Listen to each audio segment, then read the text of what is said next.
And the way that you've approached the design of the Tesla cars, the way you've approached the theoretical plan for a Hyperloop at some point, safety has always been baked in as a core principle of what you've done. So it's consistent. Yeah, I think certainly, I think safety is really important. Right. You know, I think it's particularly important when there's the potential for mass destruction.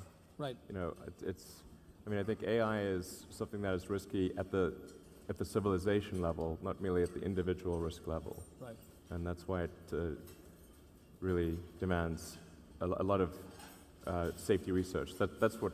So I've committed to fund $10 million worth of AI safety research. AI safety research, yeah. Right. And I'll probably do more. Actually, I think that's just the beginning. That's the beginning. Let me ask you directly about Texas. The fact that you're in Texas is no accident. You were here during the Texas? Say again? It is Texas, yes. I can confirm that it's Texas. You were around during the 2013 legislative session. Your lobby team, large in number, was around the Capitol attempting, unsuccessfully it turned out last time, to try to get permission for Tesla to sell cars directly to customers in the state of Texas.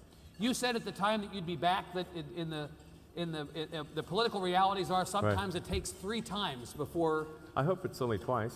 You hope it's only twice, right. Well, see you next time provisionally, but let's see if you can get it done this time. Would you talk about the issue, the political and policy issues at the center of this fight? It sounds that in a state that is so good with free enterprise, liberty, we want to give everybody the right to do what they want without the giant boot of government coming down on their heads. Sure. That this sounds like something that ought to be a no-brainer, but the automobile dealers and their team has a different point of view about this. So talk about that. Yeah, absolutely. Really, all we're saying at Tesla is that we want to be able to sell our cars direct to consumers in Texas. Right. And I think this is actually directly in line with the ethos of Texas. In fact, restricting what consumers can do in terms of buying direct is extremely un-Texan. Right. It's very weird that it even exists. I mean, if you think of something like Michael Dell's company, Dell Direct. Dell started his computer company in Texas selling direct to consumers. Right. If the same laws had existed for computers as exist for cars, then Dell wouldn't exist. Right. Or it would be in some other state. Yeah. So it really, I think there's something on the books that most Texans aren't even aware of that is fundamentally un-Texan and needs to be changed. And the restriction relates to the model for selling cars that exists in Texas today. You have to go through kind of a franchise dealership model. That is the law on the books right now. Yeah, the law currently says that in order to sell a car in Texas, you have to sell through a franchise dealer. Right. But this exists only for alcohol and cars, which is weird. Right. Maybe you can fix that booze problem next, actually. I mean, probably that shouldn't exist either, but it's just weird that it's cars. Like what the... Right. You know, and we can sell direct in every other country in the world. Right. And in all of we can sell direct in every state in the United States except for about half a dozen. Yeah.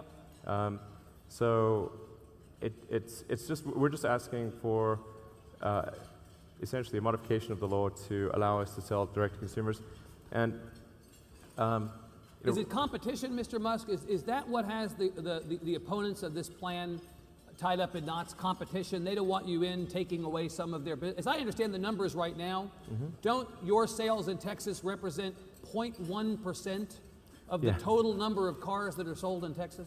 Yeah, I don't think we're like a huge threat to the car dealers. Right. But of course, if you were permitted to sell cars directly, you presumably would grow those numbers to some degree. Yeah, we might grow them from 0.1 to 1% perhaps, or 2%. Yeah. But it's not something that I think is fundamentally a threat to the car dealers. And the problem is that the incumbent car dealers have a conflict of interest.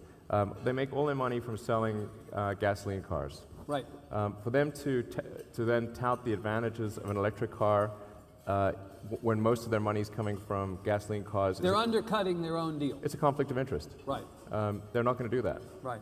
So if we were to go through them, we would fail. But of course, many of the traditional automobile dealers and auto companies are themselves getting into the business of electric vehicles. Yeah, right? But they always sell them very, very, I mean, the electric car sales in the United States are very low. Right. I mean, and it's... But you're betting on the future, Mr. Musk, and there are obviously things that have to happen in order to enable the electric car sector to grow. There has to be adequate infrastructure, which doesn't always, is not always in the control of the car companies themselves. There's got to be, working with government, working with local communities, being sure that we have the infrastructure that we need to support this emerging sector. But the reality is, if the auto companies or the auto dealers see that there is growth potential, they will get into this business in a much bigger way. In the long term, yes. And we've actually struck compromises in a number of other states where we've been allowed to open, let's say take the state of New York, for example. We're allowed to have up to 5 stores in the state of New York. So if we were to do something like that proportion in Texas, maybe we'd have like this, Texas, the biggest state, sort of 7 stores. Right. And let's say after 7 stores, at that point, we'd have to go to franchise or something like that. So you'd be willing to entertain some modest presence we've done that. To start? Yeah, Absolutely. And you indicated actually at the Detroit Auto Show this week that you would be willing at some point down the road to consider a more traditional franchise dealership structure if it came to that. We'd certainly consider that down the road. Right. But I can certainly say, like, anyone who's been a huge jerk to us thus far is not going to be one of those So jerks entities. Need not apply, right? That's if they've been punching us in the face, they shouldn't expect that we're going to be their friend. Right. Yeah. Let me ask you about that question of adequate infrastructure. This came up in a weird way, a misperception of the Tesla situation in China, where you all reported, and in fact I think you specifically revealed at the Detroit Auto Show, that fourth quarter sales of Teslas in China were not where they had hoped to be, where you had hoped them to be. And there was some question about whether on the China end of this conversation, they thought, well, you really don't have charging capacity that's adequate to make this go. Can you talk a little bit about that? And I want to understand in this country if we have a similar misperception of what's required to make this model car work. Yeah, I think there's maybe a couple points that are worth clarifying. For Tesla, sales and demand are 2 different things, because the way that sales is measured is in terms of deliveries. Right. Whereas for the rest of the car industry, because the cars aren't ordered in advance, sales. Demand and deliveries are the same thing, because their cars are out on the lot, and they're not built to order. Right. They're out in the lot. Right. So it's extremely common for people to misunderstand demand and sales for Tesla. Sales for us is, or the sort of technical accounting definition of sales is how many cars did we deliver. Right. But the measure of demand is how many cars have been ordered. Correct. So we have far more cars ordered than we can deliver right now. Now we're trying to solve that problem by ramping up our production. So increasing production would address that in part. Yes. Yeah. It's important to note that the demand for our cars significantly exceeds our production capacity currently. So when people say, well, he only sold 33,000 cars in 2014, less than he predicted, or he won't reveal his monthly sales numbers because he says they'd be misleading, this is what you're talking about. Yes, I mean, maybe at some point this will become clear, but because Tesla is like a different animal than the rest of the car industry, the numbers mean different things. It's not apples to apples. Correct. People look at our deliveries or sales and take that as a proxy for demand. Right. Whereas the actual proxy for demand is how many unfulfilled orders do we have. Right. It's more like the aircraft business, where they'll have an order backlog. Indeed. I mean, right now, the wait time for a Tesla, if you order one, is anywhere from 3 to 5 months. 3 to 5 months. Yes. Right. And ideally, it would be with all adequate facilities in place. You'd like it to be what? A month. A month. You So know, the goal or less. Is, goal is to cut it down. Goal is cut down. Yeah, if we can get it down to like low single-digit weeks, I think that's ideal. Right. Let me ask you about one aspect of this model and the cost of a car and where those dollars go that are of particular interest to Texas right now. We are engaged in an enormous conversation about funding of transportation. Well, people who buy gasoline-powered cars, in doing so, or use gasoline-powered cars, indirectly contribute to the state budget in ways that we really need. And in fact, we're constantly looking for more money for transportation, more money for... If you have an electric-powered as opposed to a gasoline-powered car, how will your customers contribute from a revenue standpoint to the Texas budget, to education, to roads? Sure. Where are you all going to put in your table stakes to contribute to the economy of Texas? Well, I mean, there's certainly no taxes on electricity generation. There's registration fees and that kind of thing. Right. But you're not paying gas taxes. Well, no. Drivers of your cars will not pay gas taxes, and therefore the revenues available to Texans through the state budget generated by gas taxes will not come from Tesla customers. I mean, gas taxes can be very high because the price of gas in Texas is real low. Right. Well, it is right now. Don't bum us out. It'll get back. It'll be okay. It'll be better. It's like super cheap. Right. But the point is, you don't think that electric car customers should have to figure out a way to contribute their share as gasoline car customers do through...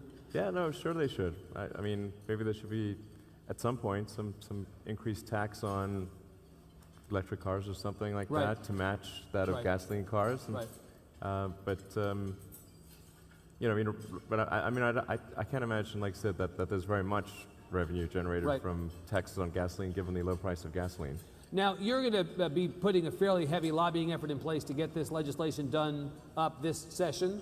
You've got a bunch of Tesla cars now actually out by the Capitol today as a demonstration. Yeah. You're going to have meetings today up at the Capitol, and you intend to really put on a full court press to get this done. What's it going to take? What will be different this time than last time?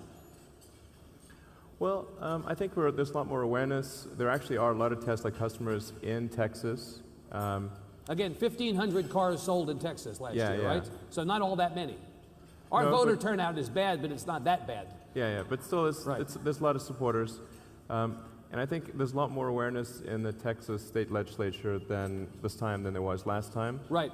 Now, we are being out-lobbied by the Car Dealers Association by probably 10 to 1. Well, that's another reality of life in Texas is he who has the biggest lobby team wins, right? That's it. Well, I certainly hope not. Yeah. But yeah, it's kind of crazy. The Texas Auto Dealers Association has really pulled out all the stops. Right. That they said they'll spend whatever it takes to win. I think they're outspending us at least 10 to 1, maybe more. But I mean, but at the end of the day, I think we have the people of Texas on our side. Yeah. And because all we're trying to do is give people in Texas the right to choose how they buy their car. Why should they be denied that right? Now, didn't you say to me earlier in this conversation, we don't want to do business with jerks? Who does? Right. Well, so I'm wondering, well, in my business, sadly, it's occasionally necessary. It's much unfortunate. Right. But my question is, you made the decision to locate your battery plant in Nevada and not Texas. Some people perceive that to be you saying, well, if they're not going to change the laws to accommodate my direct sales model, I'm not going to do business with the jerk that is the state of Texas. I'm going to take my battery plant to Nevada. Is that what happened? Was this punishment? It wasn't punishment. It certainly wasn't helpful, but it wasn't punishment, no. Right, yeah. We are actually still strongly considering the long-term, and please hope this doesn't become some big news article, but we are considering in the long term, future vehicle and battery plants. Right. And Texas would certainly be a strong contender for You've already got a presence in McGregor and Waco, a company, I guess it's more SpaceX than Tesla, right? But you have, you're already doing business in one part of the state. You obviously have to switch over to the SpaceX stuff. You've got the Boca Chica facility now, the rocket facility down there in the valley. So you actually are doing business in Texas despite your issues with the legislature. Yeah. I mean, I've been doing business in Texas for 13 years. Right. So that's 13 years ago when we established the rocket development facility in McGregor, right, near Waco, and that's worked out really well for us. It's the most advanced rocket development facility in the world at this point. So I think people in Texas should be very proud of that. And then we're establishing the first commercial orbital launch site in the world at Boca Chica near Brownsville. Right. So I think, I mean, I love Texas. You know, come here a lot. Yeah. And you know, so yeah, I'm certainly, you know, big fan. Can I ask you about the rocket facility in the Valley? Sure. You just actually had a launch within the last little while, right? Yeah. And it was perceived to be not successful because of the way the rocket landed, but the reality is the mission was really to deliver goods north, and that actually was a success, right? You were generally happy with the test? Yeah, I think within the space community, certainly it was, I think, quite well understood. The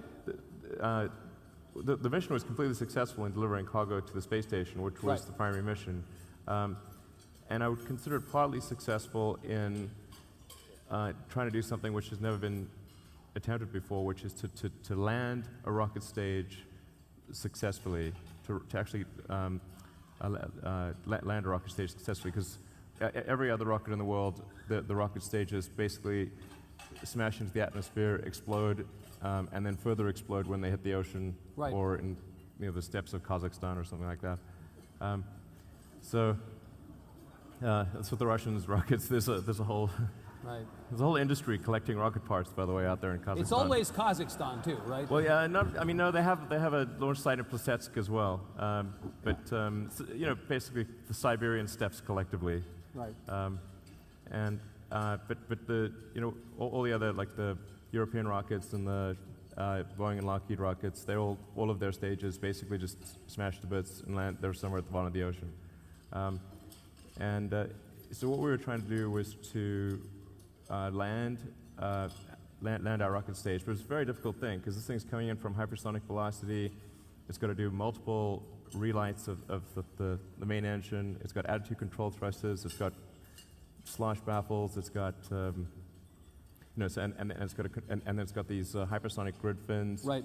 This is extremely difficult. And the point of this, you want to reuse rockets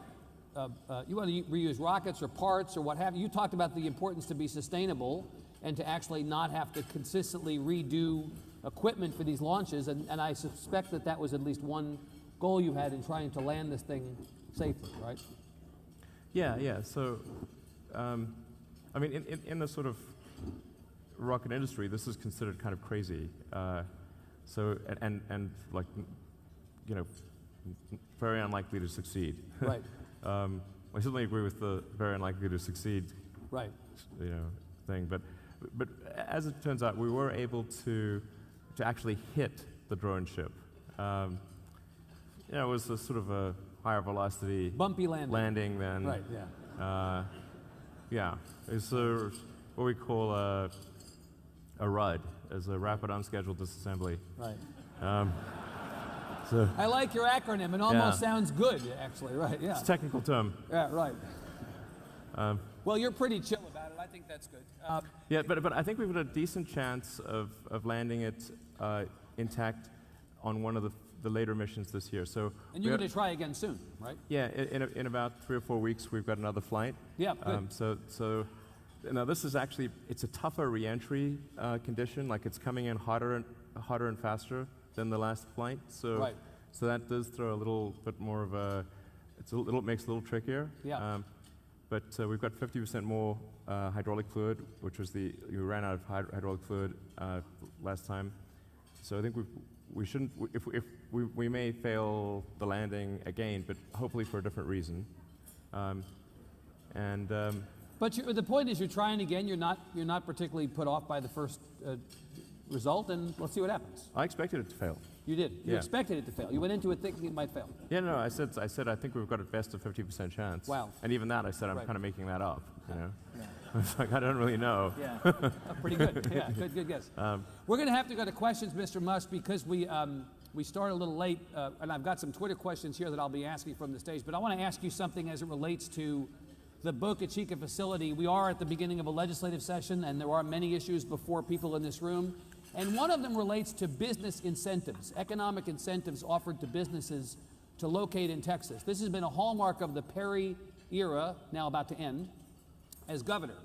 He's been very successful in growing the economy, in part by luring businesses here, and there have been economic incentive funds that have done so. You received more than $15 million from the state and another $5 million from the city of Brownsville, or from a city organization. Yeah, we haven't actually received that money. Well, but it was offered to you. But the point is, it was offered to you, and there was a lot of discussion that incentives were offered to get you to come here at the time. How important were those incentives for you to come to Texas? The incoming Lieutenant Governor, Dan Patrick, said during his campaign that he thought we ought to get rid of all incentives, not mend them, end them. So what is your message to the Texas legislature as it relates to business incentives used to lure companies like SpaceX here? Well, I mean, I think the way to look at it is more like you're like a landlord, you know, or you're like and you're looking for anchor tenants, and you're making decisions. You're trying to make a decision of like, if we bring this company or this facility to Texas, is it going to be a net gain for the state, or is it not? Sometimes you'll be right about that, sometimes wrong. Right. It's important to structure any incentives such that it's a guaranteed win for the state. And in the case of the incentives for the Boca Chica facility, we have to repay those that money. If you don't meet certain stated benchmarks. Yes. Related to job creation. Yes. Economic impact. Yes. And all that. And a lot of them are directly tied. Like, so we create the job that then we get on a per job basis. Would you have come in the absence of incentives?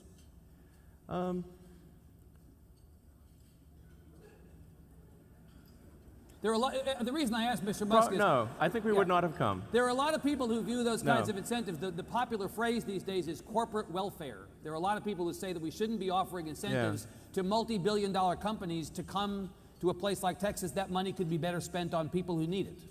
No, we wouldn't have come because it would have been quite rude to not have offered incentives. Okay, very good. I appreciate your candor. That's good. Okay, there you go. All right. Can I ask some questions?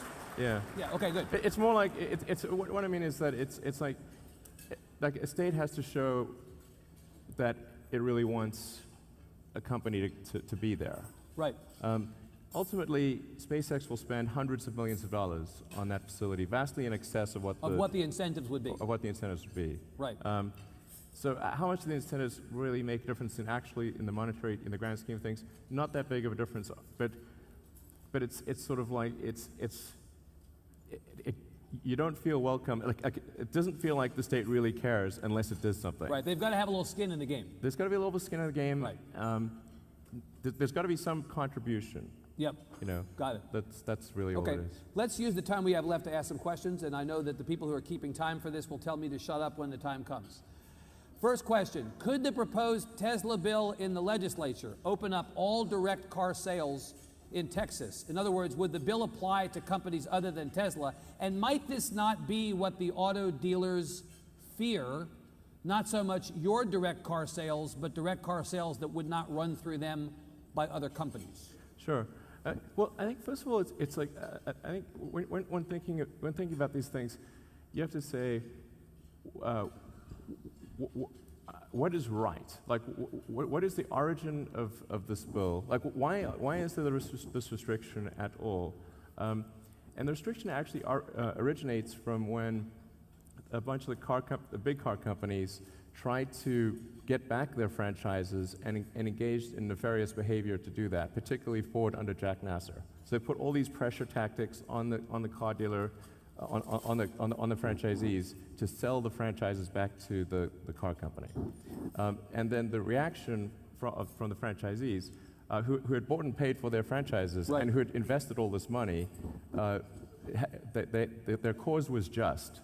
And they went with their just cause to the legislature and said, look, if we have bought our franchise and we've invested our time and money to build this franchise, it is not right for the franchisor to then engage in pressure tactics to force us to sell it back to them at a fire sale price. Right. Obviously, that would be, so the cause was just, but now they're taking legislation that was meant for a just cause and applying it to an unjust cause, which is to say that a company that has never granted them a franchise must be forced to grant them a franchise.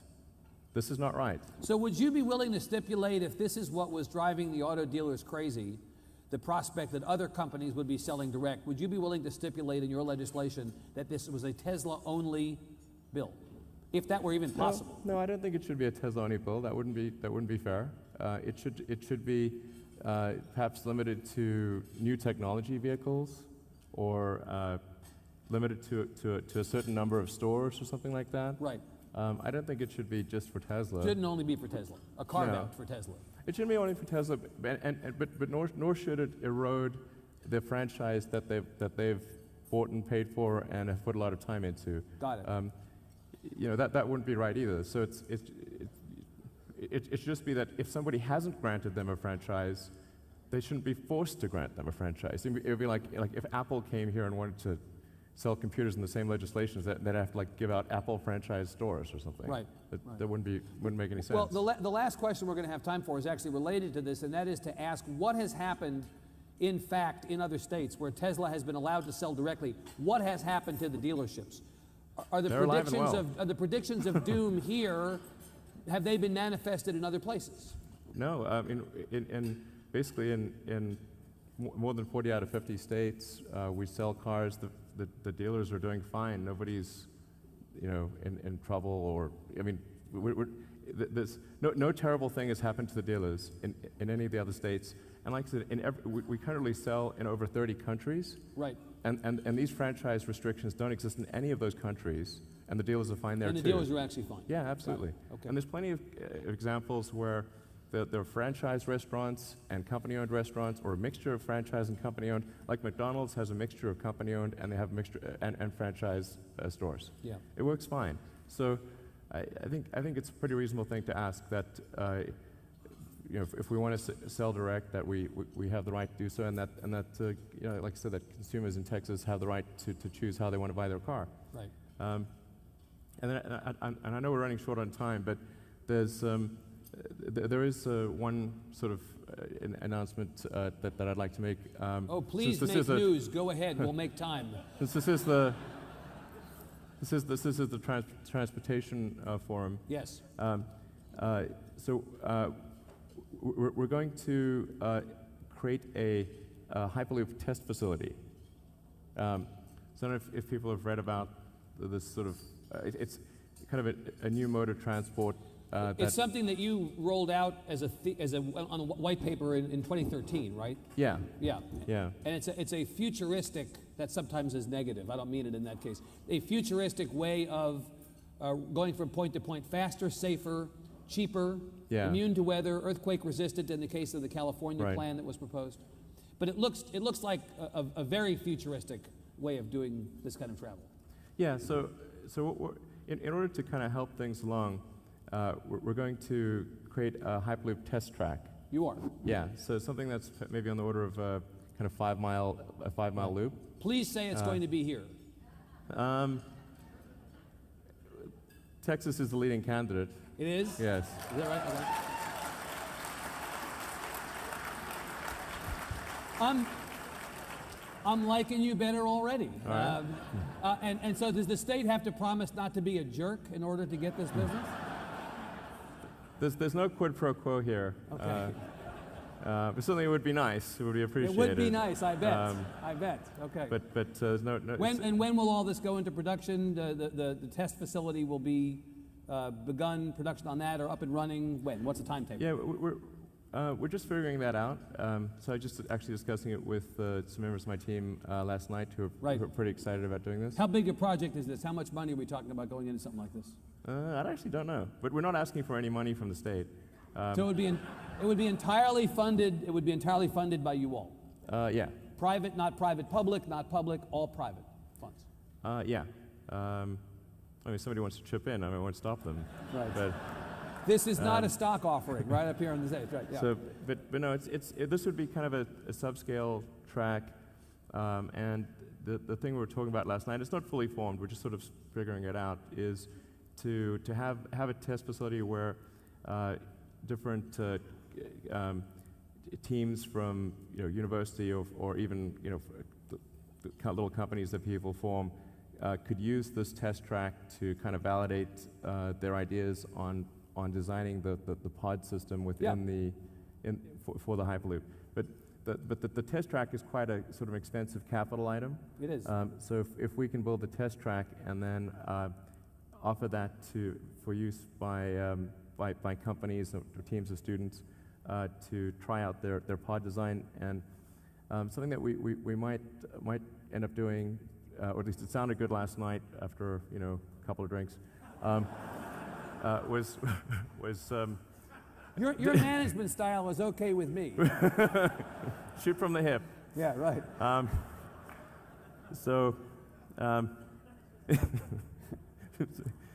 But there's this really awesome competition called Formula SAE, okay, where students, engineering students work together to design and build a race car, and then they race it at the end of the season, and then whoever builds the best race car kind of wins. Right, it's like an adult soapbox derby. Yeah, but it's pretty sophisticated. Yeah.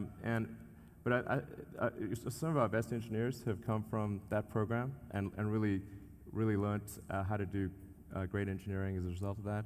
And so I think it could be kind of fun to have some sort of Formula SAE thing for the Hyperloop. For the pods. Yeah, where people could compete, say, okay, who could make the pod go the fastest, and maybe compete on other dimensions. Pretty great. And I think that could be pretty fun. Yeah. So we're going to talk to the Formula SAE organizers and see if they think this would be good. And okay, well, and I'm just going to repeat what you said. Texas is the leading candidate to get this facility. Yeah. Okay. All right. Well, that's a good place to end. Let's get out of here before he changes his mind, right? Okay. Elon Musk, thank you very much. Thank you all very much. Thank you, Mr. Musk. I appreciate it. Very good. Okay, great.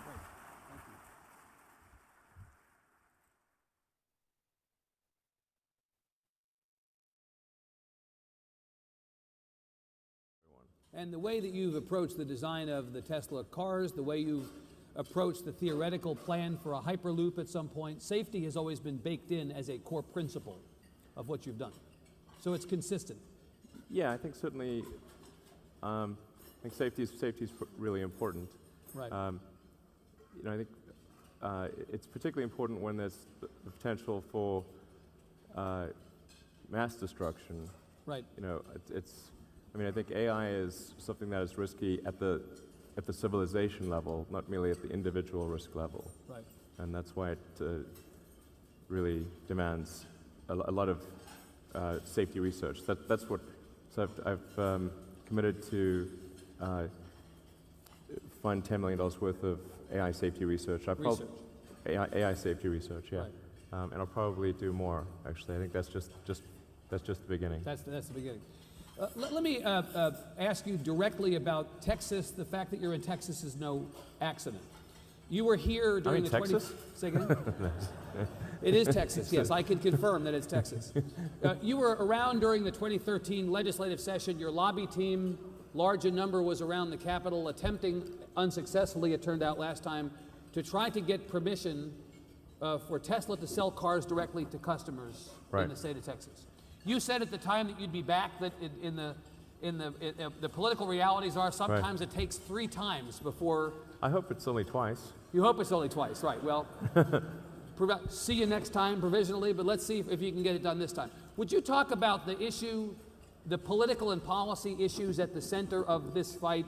It sounds that in a state that is so good with free enterprise, liberty, we want to give everybody the right to do what they want without the giant boot of government coming down on their heads. Sure. That this sounds like something that ought to be a no-brainer, but the automobile dealers and their team has a different point of view about this. So talk about that. Yeah, absolutely.